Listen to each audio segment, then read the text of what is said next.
دیارە ئێمە بۆ هەڵبژاردننی خولی پێنجەمی پەرلەمانی کوردستان بە بەرنامەیەکی ئینتخابی تێرۆپڕ بەشداری دەکەین.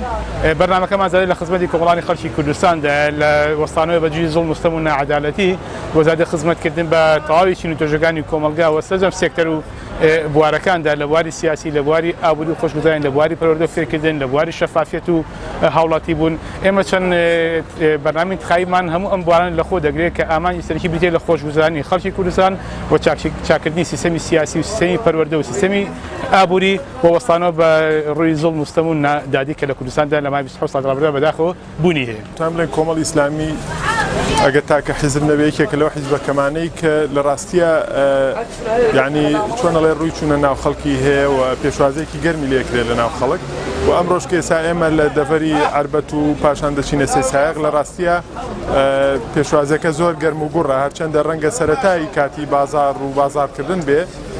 سپاس بۆخوا. خاڵی دووەمیش ئێمە خۆتان نەزانن ئێستا لە خزمەتی کاک عەبدولستاردا کە دەگەڕێن کە پێشتر وەزیری کشتوکاڵ بووە، ئەو خەڵکانە زۆر پێزانین دەرەبڕن بە هەڵوێستەکانی پێشووی وەزارەتی کشتوکاڵ و پرسیار و وەڵامیان ئەوەیە، یعنی چۆنەڵێ ئیدارەکانمان گەرم و گورتر بووە لەگەڵ خەڵکیە. الحەمدولیلا بەپێی ئەوەی کە ئێمە لە ناو خەڵکین و ئەگەڕێن و خەڵک ئەناسین و خەڵک ئەمان ناسێ ڕە و بۆچوونی خەڵکی عەربەت زۆر باشە بەرامبەر بە کۆمەڵی ئیسلامی و بەرامبەر بە کاندیدەکانی کۆمەڵی ئیسلامی. وەکو عەرزم کردن کە هیچ ڕەخنە و گلەی و پێشنیارێکی وایە نییە کە جێی سەرنج بێ بەڕاستی ئیلا دەستپۆشی و خۆشبەختی نەبێ.